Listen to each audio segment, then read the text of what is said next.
Assalamualaikum warahmatullahi wabarakatuh. Alhamdulillahi rabbil alamin, wassalatu wassalamu ala ashrafil anbiya'i wal mursalin wa ala alihi wa sahbihi wa man tabi'ahum bi ihsanin ila yaumiddin. Amma ba'd. Rabbi shrah li sadri wa yassir li amri wahlul 'uqdatam min lisani yafqahu qawli. Allahumma anfa'na bima 'allamtana wa 'allimna ma yanfa'una wa zidna ilma. Allahumma amin. Hadirin jamaah salat maghrib yang dirahmati oleh Allah Subhanahu wa taala. Alhamdulillah pada kesempatan malam hari ini kita dimudahkan oleh Allah Subhanahu wa taala untuk bisa melaksanakan salat maghrib secara berjamaah, walaupun kondisinya kita tahu bersama kondisi hujan lebat, dan memang dalam syariat kita ada rukhsah, ada kemudahan bagi laki-laki khususnya yang berpendapat bahwasanya salat fardu berjamaah itu hukumnya fardu ain bagi laki-laki yang akil balik. Ada kemudahan, boleh dilaksanakan di rumah. Namun dimudahkan oleh Allah Subhanahu wa taala untuk tetap berjamaah di masjid. Ini nikmat yang sangat besar, hadirin dirahmati oleh Allah Subhanahu wa taala, yang nanti ketika di akhirat kita sangat merasakan betapa besarnya nikmat itu dibanding dengan nikmat-nikmat lainnya dari kehidupan dunia. Maka dari itu memuji Allah Subhanahu wa taala atas nikmat yang besar ini adalah sesuatu yang harus kita perhatikan. Kita bersyukur dimudahkan untuk bisa salat berjamaah. Kemudian pada malam hari ini insyaallah ulun akan membahas bersama pian yang ada di sini terkait cita-cita anak dan harta.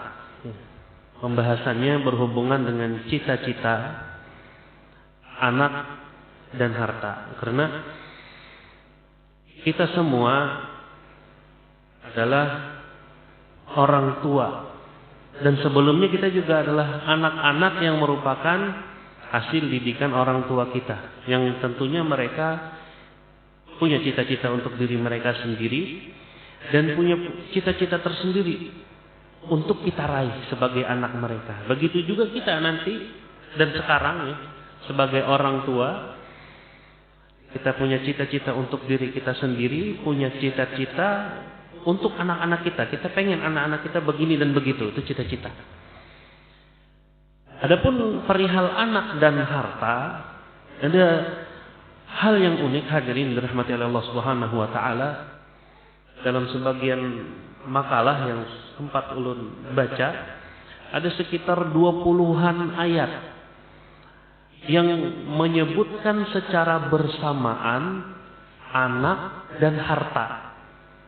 20-an ayat menyebutkan mal, aulad, atau mal, banun, atau amwal, banin, dan sebutan-sebutan yang semisal, yang di situ menghubungkan antara harta dan anak. Nah, hadirin dirahmati oleh Allah Subhanahu wa taala, kita mulai dengan cita-cita terlebih dahulu. Ada beberapa pertemuan yang lalu ulun rasa pernah ulun singgung doa yang biasa dibaca oleh Rasulullah sallallahu alaihi wasallam setelah salat subuh. Ini poin pentingnya adalah apa? Cita-cita harian yang diajarkan oleh Rasulullah sallallahu alaihi wasallam kepada kita semua. Dalam hadis diriwayatkan oleh Imam Ahmad dan yang lainnya yang disahihkan oleh Syekh Al-Albani rahimahullahu taala, Rasulullah biasa setelah salat subuh membaca doa yang pian biasa baca. Allahumma inni as'aluka ilman nafi'a wa rizqan thayyiba wa amalan mutaqabbala. Ini adalah cita-cita harian. Kemudian jangka panjangnya cita-cita ini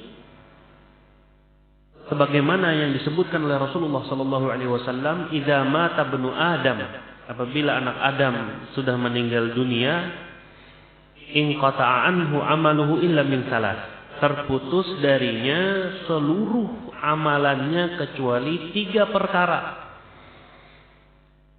Yang pertama, ilmun yuntafa'u bihi, ilmu yang bermanfaat. Di dalam doa Nabi sallallahu alaihi wasallam, doa yang diminta, sesuatu yang diminta oleh Nabi sallallahu alaihi wasallam setiap paginya, apa? Allahumma inni as'aluka ilman nafi'an. Ya Allah, aku minta kepadamu ilmu yang bermanfaat.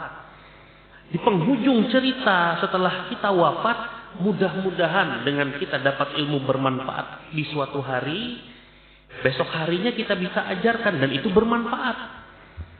Sehingga ada ilmun yuntafa'u bihi, ilmu yang bermanfaat yang kita rasakan sepeninggal kita. Ketika kita meninggal dunia, ketika kita sudah berada di alam barzakh. Kemudian au sadaqatin jariyah, atau sedekah jariyah. Yang kedua, yang tersisa nanti yang bisa kita rasakan manfaatnya ketika kita berada di alam barzakh adalah sedekah jariyah. Cita-cita harian kita apa? Setelah minta ilmu yang bermanfaat, rizqan thayyiba. Ketika kita punya rizki yang baik, lalu kita sedekahkan, jadilah sedekah jariyah, bermanfaat untuk hari akhirat kita. Kemudian yang terakhir yang bisa kita rasakan manfaatnya ketika kita sudah berada di alam barzakh, apa? Au amalin au waladin salihin yad'ulah. Anak saleh yang mendoakan kedua orang tuanya. Anak saleh yang mendoakan orang tuanya. Kita minta kepada Allah Subhanahu wa taala amalan mutaqabbala, amal yang diterima. Hadirin, amal yang diterima ini pasti dapat ganjaran. Dan ada kaidah penting yang Rasulullah pernah sudah menyampaikan. Kaidah dari Imam Ibnu Qayyim rahimahullahu taala, setiap kebaikan pasti dibalas 2. Dan setiap keburukan pasti dibalas 2 juga. Setiap kebaikan pasti dibalas di dunia 1, di akhirat 1. Dan setiap keburukan pasti dibalas di dunia 1, di akhirat 1. Jadi 2, masing-masingnya dibalas 2. Contoh saja, banyak ayat, banyak hadis dibawakan oleh Imam Ibnu Qayyim rahimahullahu taala untuk menegaskan kaidah ini. Man amila salihan min dzakarin aw untha wa huwa mu'min falanuhyiyannahu hayatan thayyibah wa lanajziyannahum ajrahum bi ahsani ma kanu ya'malun. Barang siapa yang melakukan amal saleh, baik itu laki-laki maupun perempuan, dalam keadaan dia adalah seorang yang beriman, dia melakukan amal saleh, baik itu laki-laki maupun perempuan, dalam keadaan dia beriman, dia akan dapat balasan di dunia. Falanuhyiyannahu hayatan thayyibah. Pasti kami hidupkan dia dengan kehidupan yang baik. Ini balasan di dunia. Kemudian dibalas oleh Allah Subhanahu wa taala di akhirat dengan ganjaran yang lebih baik daripada amalan yang dia lakukan. Kemudian dalam ayat lain Allah Subhanahu wa taala menyebutkan, siapa yang mengikuti petunjuk Allah Subhanahu wa taala, fala yadhillu wa la yashqa. Tidak akan salah jalan dan tidak akan celaka. Imam Ibnu Katsir rahimahullahu taala ketika menafsirkan ayat ini, beliau membawakan perkataan Abdullah bin Abbas, fala yadhillu fid dunya wa la yashqa fil akhirah. Dia tidak akan salah jalan di dunia dan tidak akan celaka di akhirat. Coba mengikuti petunjuk Allah Subhanahu wa taala, yang ulama berbeda pendapat, namun pendapatnya ikhtilaf tanawu, ya. Sama-sama benar pendapatnya. Ada yang mengatakan huda, petunjuk dari Allah Subhanahu wa taala ini adalah apa?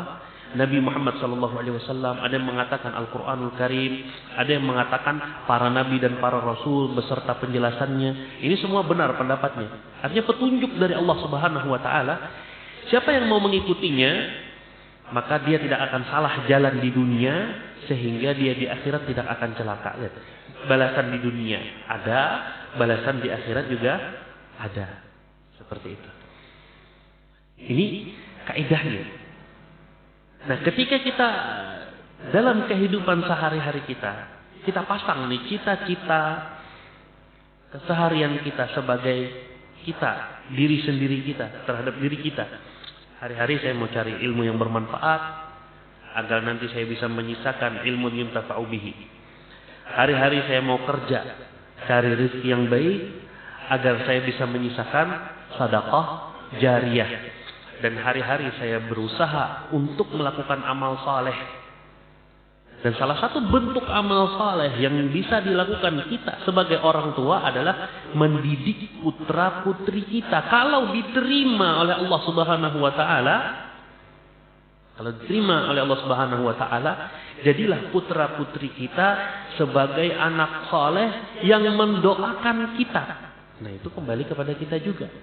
Ini cita-cita yang luar biasa yang ditanamkan oleh Rasulullah Sallallahu Alaihi Wasallam melalui doa yang sepatutnya kita baca hari-hari.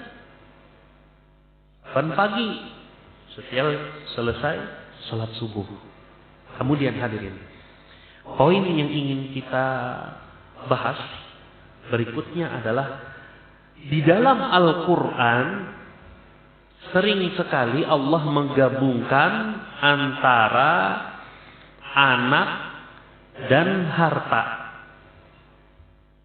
Sekitar 20-an ayat ya. Ada Al-Quran surah Al-Kahfi ayat 46, Al-Mu'minun ayat 55, Asy-Syu'ara ayat 88, Al-Qalam ayat 14. Kemudian di Al-Kahfi juga ayat 34, ayat 39. Di surah Maryam ayat 77, surah Nuh ayat 21, Al-Isra ayat 6, Al-Isra ayat 64, Al-Hadid ayat 20, Nuh ayat 12, dan seterusnya. Banyak ayat anak dan harta, atau harta dan anak. Ada banyak rahasia, ada banyak hikmah yang disebutkan oleh para ulama terkait penggabungan ini. Salah satunya hadirin yang penting bagi kita sebagai orang tua. Bagaimana sikap kita dalam mencari harta, begitulah juga harusnya sikap kita dalam mendidik anak. Coba. Pian bekerja sebisa pian. Kalau kita berdagang, mengapung pasar, supaya dagangan kita laku. Apakah sudah semaksimal itu kita mencari tempat, mencari wadah, mencari lingkungan untuk putra-putri kita agar mereka tumbuh jadi putra-putri yang saleh dan salehah? Namun di urusan berdagang, kita mengapung pasar, atau sebelum kita membuka toko, kita survei dulu tempatnya. Ini pas kada kesan berjualan, pacangan payu kada jualan di sini. Apakah untuk putra putri kita lihat lingkungannya, kita lihat sekolahannya, siapa guru-gurunya, siapa kekawanannya, lalu kita tegaskan, hanya sekolah di sini Pak. Kemudian ketika kita jualan, buka toko sudah, ternyata tidak laris jualan kita, tidak sesuai dengan keinginan kita. Kita akan berpikir mengeluarkan harta lagi, mengeluarkan modal lagi, pindah tempat jualan supaya laris. Apakah kita berpikir juga ketika anak kita sekolah SD aja, sederhana aja, sekolah di SD. Otaknya tuh dipakai untuk menghafal sesuatu yang pacangan berpahala, ini menghafalnya. Atau banyak porsi tenaganya, otaknya dihabiskan untuk hal-hal yang tidak bermanfaat untuk dunia dan akhiratnya. Maksudnya, pacang kada ingat duanya enak. Lulus SD, di saat SD pun tidak terpakai ilmu tersebut. Lulus SD, lulus SMP, SMA bisa aja belajar sendiri, mandiri. Kalau membutuhkan dipakainya ilmu tersebut. Dan seterusnya. Artinya, apakah kita berusaha seperti kita berusaha mencari harta? Seperti itu kita berusaha untuk mendidik putra-putri kita untuk menjadi anak yang saleh dan salehah? Ini cita-cita kita agar amalan kita diterima oleh Allah Subhanahu wa taala, kita maksimal melakukan amal ibadah tersebut. Agar putra-putri kita menjadi anak yang saleh dan salehah, kita juga maksimal untuk mendidiknya.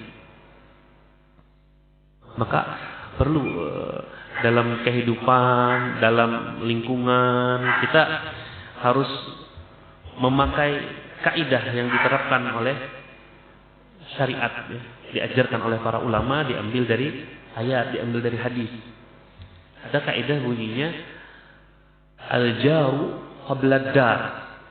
Lihat lingkungan dahulu, hanyar maulah rumah. Lihat lingkungan dahulu, hanyar maulah rumah. Al-jar qabla dar. Ini diambil dari doanya istri Fir'aun. Beliau berdoa, Rabbi bnili indaka baitan fil jannah. Wahai Rabbku, bangunkan untukku di sisimu.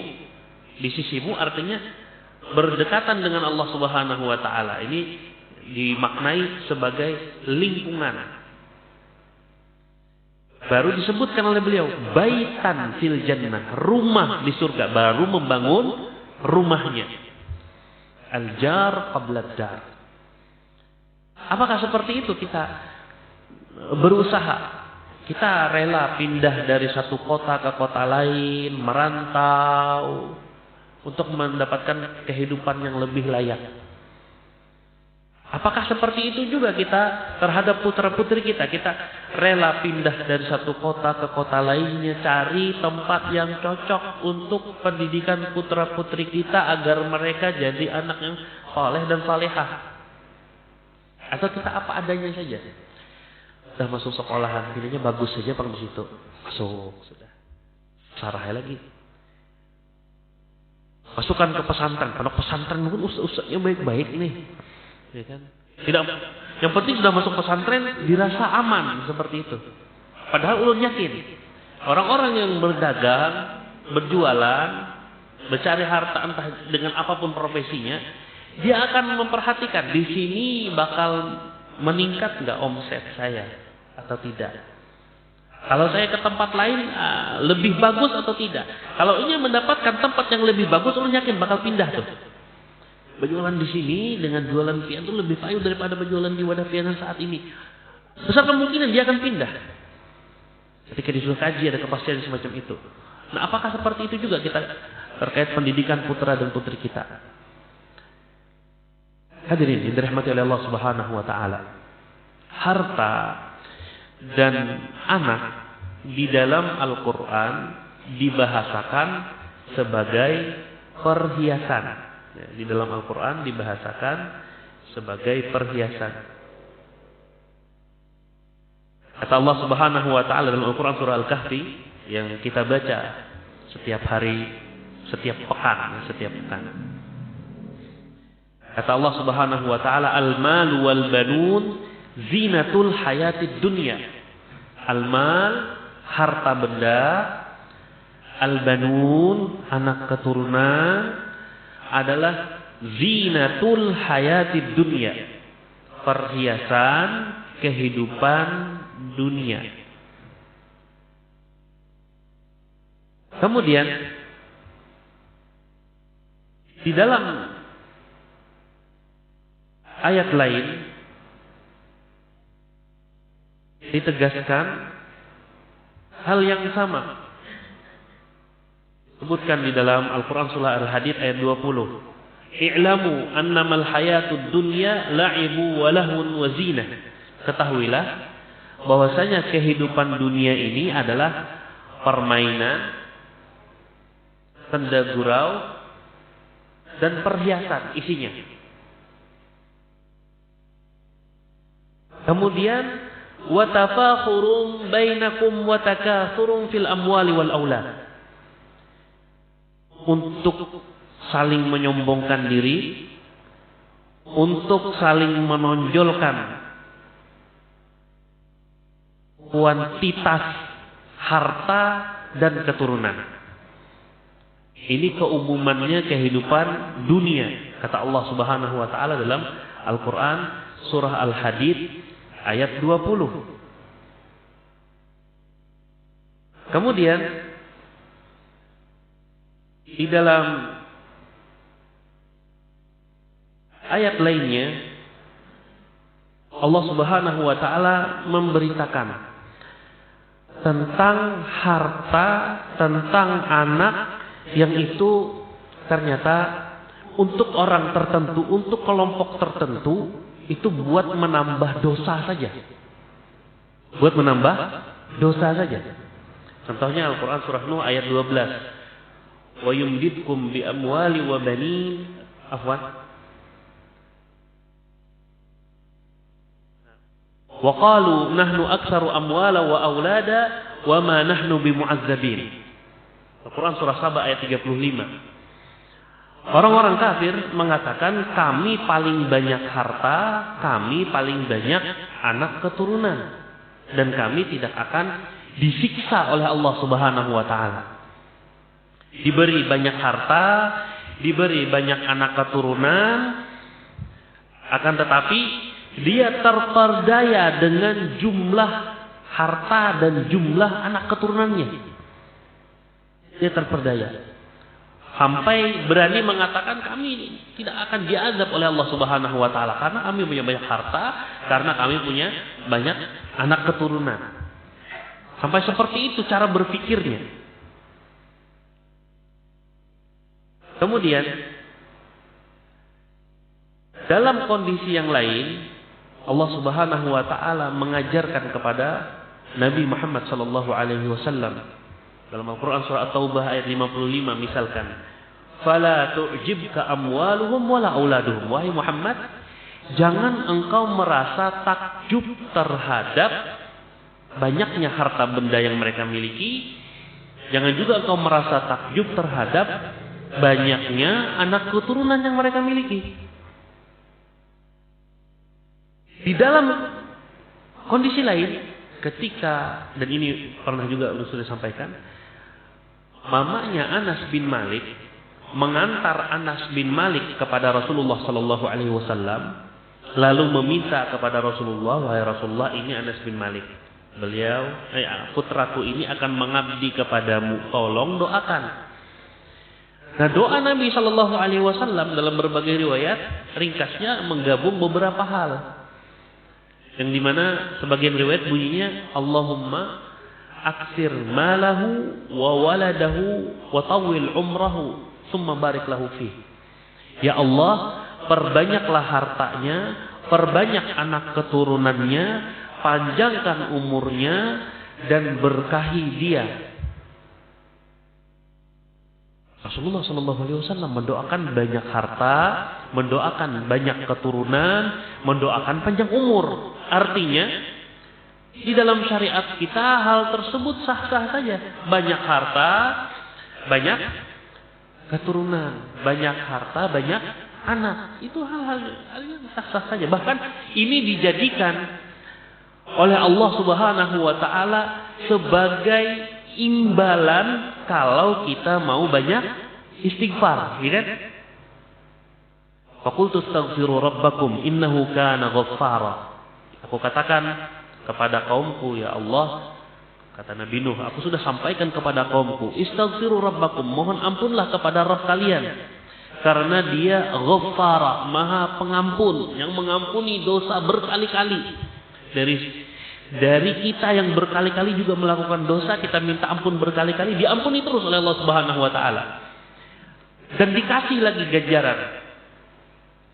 Di antara ganjarannya yumjidkum bi amwali wa banin. Allah akan berikan kalian limpahan harta, bi amwal wa banin, dan diberikan keturunan. Coba. Di sisi lain Allah ingatkan harta dan anak keturunan hanya sebatas perhiasan dunia saja. Bahkan dijadikan ajang untuk saling menyombongkan diri. Dijadikan ajang untuk saling pamer. Nah, aku banyak anak, nah aku banyak harta. Itu bahasa tubuhnya. Walaupun dia tidak mengucapkan dengan lisannya, tapi bahasa tubuhnya, tindakannya hari-hari ingin memamerkan banyak harta, banyak anak. Dan ini hadirin dirahmati oleh Allah Subhanahu wa taala, kondisinya anak dan harta sebagaimana Allah Subhanahu wa taala firmankan dalam ayat yang lain, di hari kiamat kelak, yauma la yanfa'u malun wala banun, tidak akan bermanfaat harta benda dan anak keturunan. Kecuali apa? Illa man atallaha biqalbin salim, kecuali mereka yang datang menghadap Allah Subhanahu wa taala dengan hati yang selamat. Illa man atallaha biqalbin salim, hatinya selamat dari berbagai kesyirikan, selamat dari berbagai kemaksiatan. Dan yang terpenting hatinya selamat dari apa? Kesombongan. Kata Rasulullah sallallahu alaihi wasallam, la yadkhulul jannata man kana fi qalbihi mithqala dzarratin min kibr. Tidak akan masuk surga seorang yang di dalam hatinya ada kesombongan walaupun seberat biji sawi. Tadi kita tahu harta, anak keturunan itu ajang untuk tafakhur, saling membanggakan diri, saling sombong. Ajang untuk pamer, takasur. Ini saya paling banyak harta saya. Tapi di sisi lain didoakan oleh Nabi Anas bin Malik supaya banyak harta, banyak anak. Jadi di sini harta dan anak keturunan itu tergantung orang yang memegangnya. Harta dan anak keturunan bisa jadi sadaqatun jariyatun wa waladun salihun yad'u lahu. Bisa jadi ini. Artinya di alam barzakh dia punya aliran pahala yang tidak terputus. Di alam barzakh ada aliran pahala yang tidak terputus. Terus dapat pahalanya dari sedekah jariyahnya, dari hartanya yang banyak tadi. Terus dapat pahala karena anak-anaknya yang banyak mendoakan kebaikan untuknya. Terlebih kalau dia berdoa bukan sebatas membatasi doanya untuk anak saja. Kan diajarkan kita untuk mendoakan zuriat secara umum. Jadi kita doakan kebaikan untuk putra-putri kita. Doakan juga untuk cucu dan zuriat mereka. Supaya kalau mereka jadi orang baik, kita punya saham kebaikan dari mereka. Ketika kita berbagi ilmu untuk anak kita, berbagi ilmu untuk cucu kita, maka kita harus yakinkan mereka untuk membagikan ilmu yang serupa untuk anak-anak mereka, untuk cucu-cucu mereka. Akhirnya, sepanjang kita punya banyak keturunan, semua keturunan tersebut ketika mengamalkan ilmu yang kita ajarkan, kita dapat aliran pahalanya. Walaupun itu satu huruf saja. Walaupun itu hanya basmalah saja, bismillahirrahmanirrahim atau bismillah. Nah, kalau makan baca bismillah.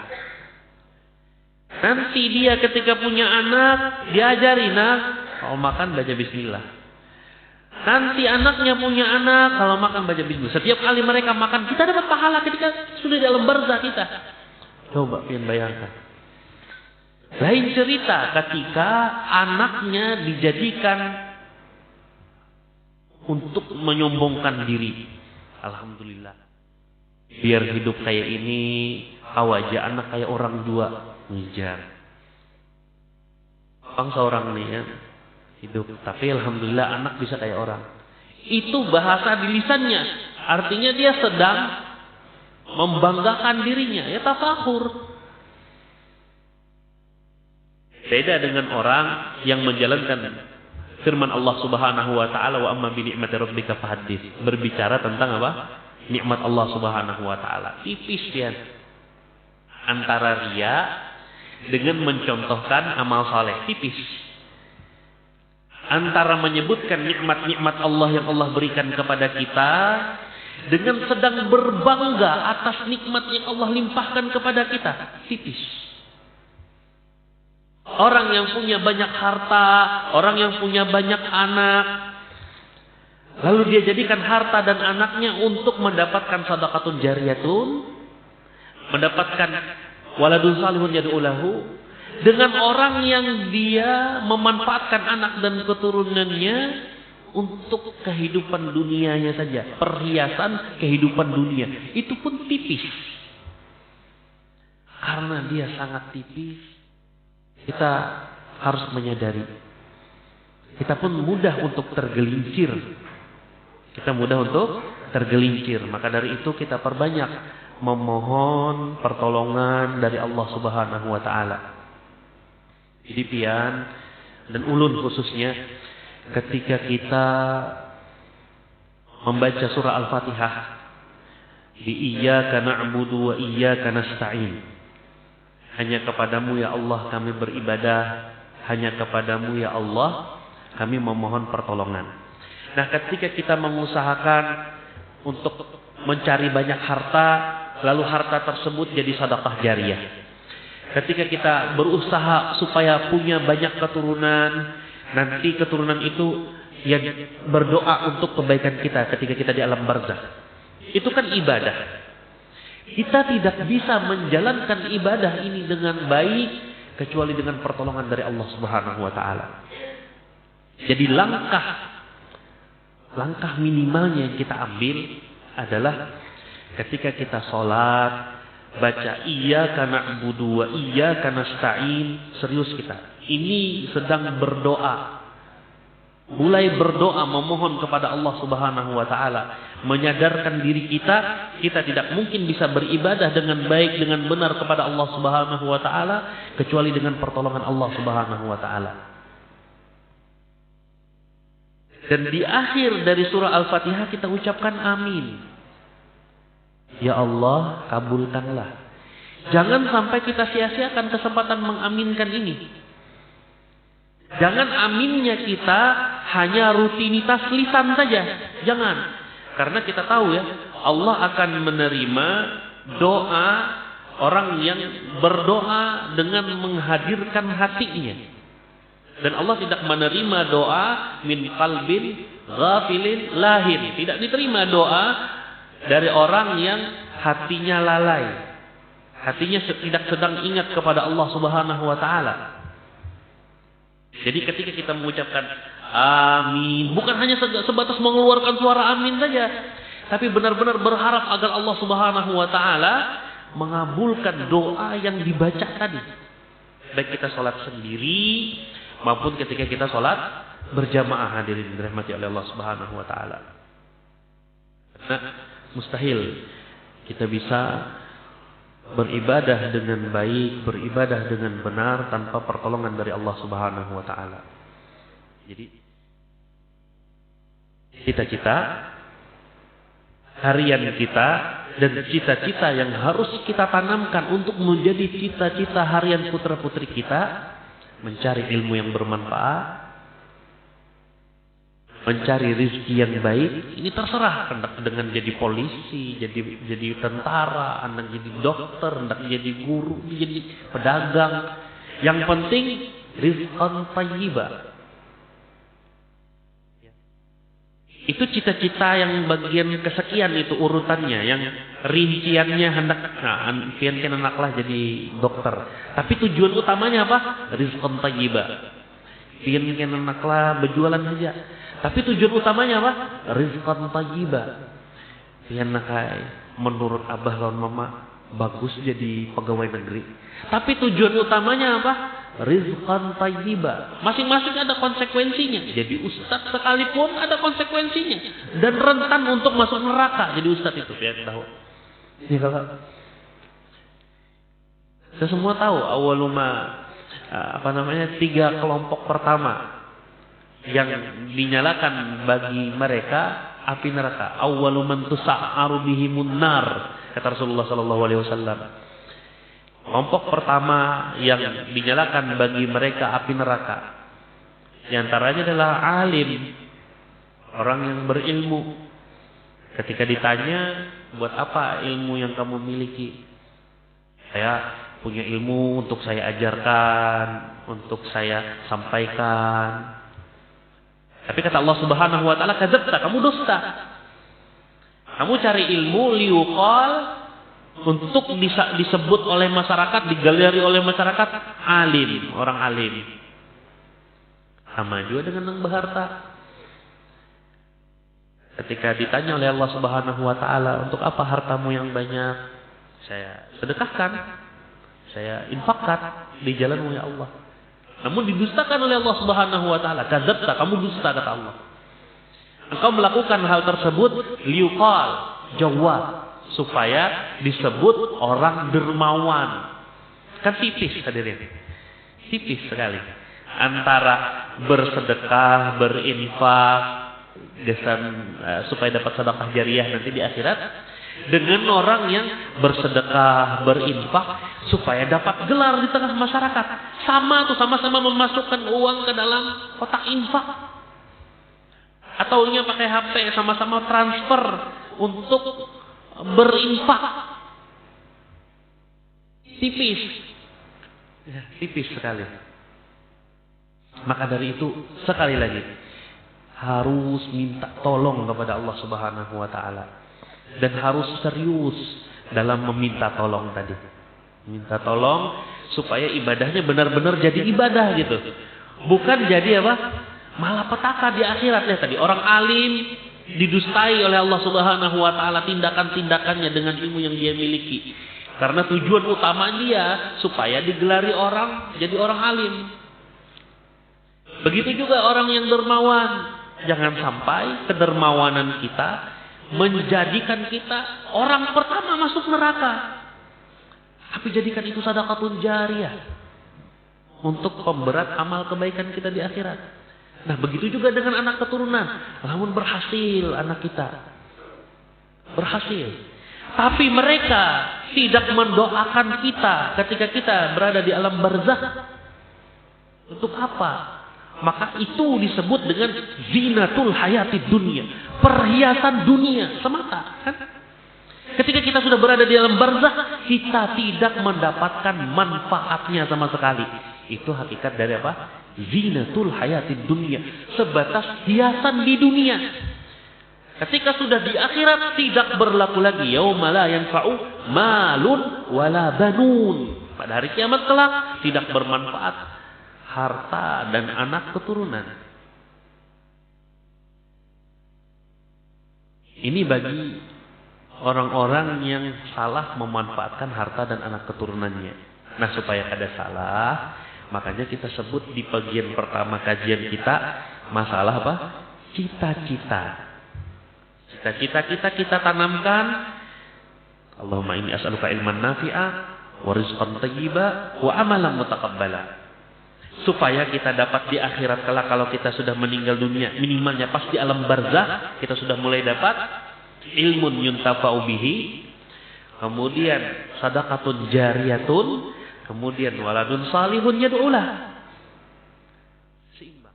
Luar biasa. Rasulullah sallallahu alaihi wasallam mengajarkan konsep hidup, mengajarkan supaya kita bujur, tidak salah langkah dalam menetapkan cita-cita besar kita, cita-cita besar. Hendak anak kita jadi bupati, jadi gubernur, jadi presiden. Tapi ingat cita-cita besarnya ini. Ilmun yuntafa'u bihi, hari-hari dia cari. Rizqan thayyiba yang dia jadikan untuk kehidupan sehari-harinya, menafkahi dirinya, menafkahi anak istrinya. Kemudian dia beramal dengan amal saleh yang diterima oleh Allah Subhanahu wa taala.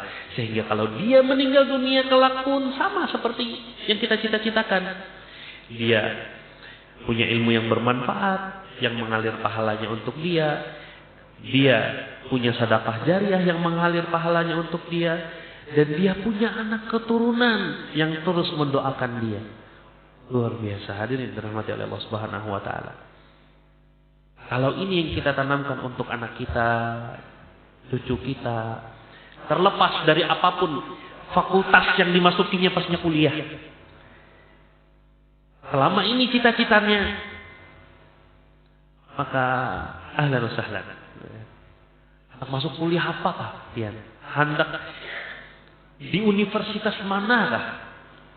Hendak di Al-Azhar Mesir, hendak di Madinah, hendak di Indonesia aja lah. Terlepas mau di mana aja. Selama cita-cita utamanya, cita-cita hariannya jelas, cita-cita akhirnya kalau dia sudah meninggal itu jelas, dan itu tertanam di dalam dirinya, sukses dari mendidik, sukses. Dan pian pahamkan, tipis cuai. Antara orang berilmu yang dengan ilmunya dia masuk surga, antara orang berilmu yang dengan ilmunya masuk neraka. Tipis cuai. Antara orang yang dermawan dengan dermawan dia masuk surga, antara orang dermawan yang dengan kedermawanannya justru dia masuk neraka. Dan yang orang yang ketiga yang disebutkan oleh Rasulullah Sallallahu Alaihi Wasallam dalam hadis Abu Hurairah ini adalah orang yang mati syahid. Tipis, bayangkan kalian, mengorbankan harta, mengorbankan jiwa raga, meninggal di medan perang, mati syahid harusnya, ternyata masuk neraka. Allah Subhanahu wa taala bertanya tentang dia yang berperang di jalan Allah. Aku berperang untuk menegakkan kalimat la ilaha illallah. Kadzabta, kata Allah Subhanahu wa taala, engkau dusta, rambutmu dusta nih. Engkau melakukan hal itu agar dikatakan syuja, supaya diakui oleh masyarakatmu sebagai orang pemberani. Tipis. Yang satu mati syahid masuk surga Allah Subhanahu wa taala. Karena tujuan utamanya ketika berperang benar-benar mencari ridha Allah Subhanahu wa taala. Yang Syekh ini supaya dapat gelar, nekat cari gelar, mengorbankan apa? Jiwa raga, luar biasa. Dan ada orang semacam itu. Ada orang semacam itu. Sebagaimana ada alim yang dia dengan ilmunya supaya cari gelar saja supaya dia dikatakan alim. Sebagaimana seorang dermawan, dia bersedekah banyak supaya digelari orang dermawan. Ada yang semacam itu. Dan itu diajarkan kepada anak cucu kita. Dan mengajarkannya ini hadirin dirahmati Allah Subhanahu wa taala berhari-hari. Berhari-hari. Yang jelas-jelas dilakukan 5 kali sehari saja, semisal salat. Kata Allah Subhanahu wa taala, wa'mur ahlaka bis-shalah wastabir 'alaiha.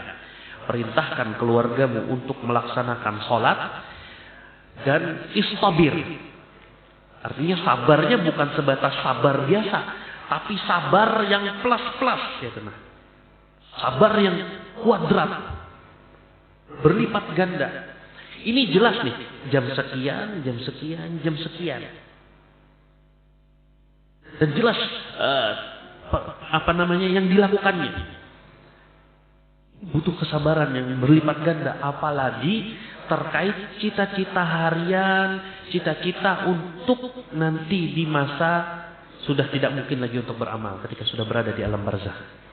Ini lebih lagi membutuhkan kesabaran. Bagaimana tidak membutuhkan kesabaran? Di dunia ada berbagai perhiasan di hadapan matanya. Zuyyina lin-nasi hubbus syahawat minan nisa wal banin wal qanatir muqantarah minaz zahabi wal fiddah.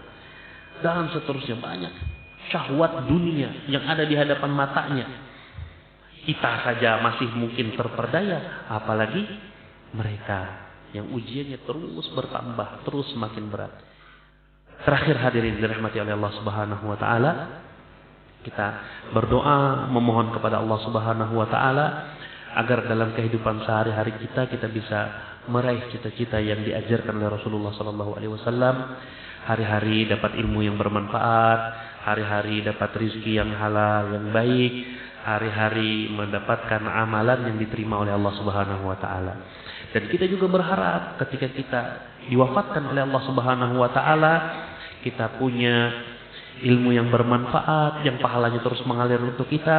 Kita punya sedekah jariyah yang pahalanya terus mengalir untuk kita, dan kita punya anak saleh yang terus mendoakan kita. Dan ini semua tergantung kita, pilihan kita. Kita mau berusaha sejak saat ini atau tidak sama sekali. Demikian, wassallallahu ala nabiyina Muhammadin wa ala alihi wasahbihi wasallam. Subhanakallahumma wa bihamdika asyhadu an la ilaha illa anta astaghfiruka wa atubu ilaik. Assalamualaikum warahmatullahi wabarakatuh.